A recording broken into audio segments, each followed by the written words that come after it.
আজকে তোমাদের সঙ্গে একটা ইন্টারেস্টিং জিনিস শেয়ার করব।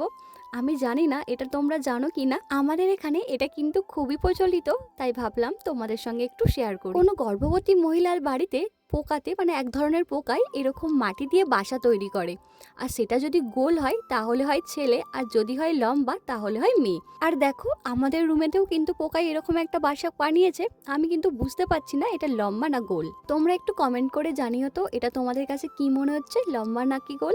এই যে ডক্টর দেখিয়ে আসবার সময় গাছটা নিয়ে এসেছিলাম, দেখলাম আজকে একটা ফুল হয়েছে, আর ফুলটা কিন্তু বেশ ভালো লাগছে।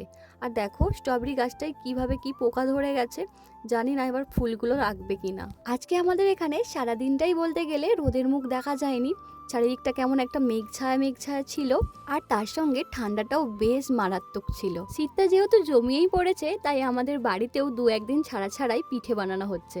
আমি কিন্তু পিঠে সেই রকম বানাতে পারি না, মাকে টুকিটাকি কাজে সাহায্য করে দিই। যেমন এখানে আমি এখন চালটা বেটে দিচ্ছি মাকে মিক্সিতে, আর মিক্সিতে বাটলে চালটা কিন্তু বেশ মিহি হয়। আজকে বাড়িতে দুই রকমের পিঠে হবে, কিছুটা হবে সরু চাকলি আর কিছুটা হবে আজকে পিঠে।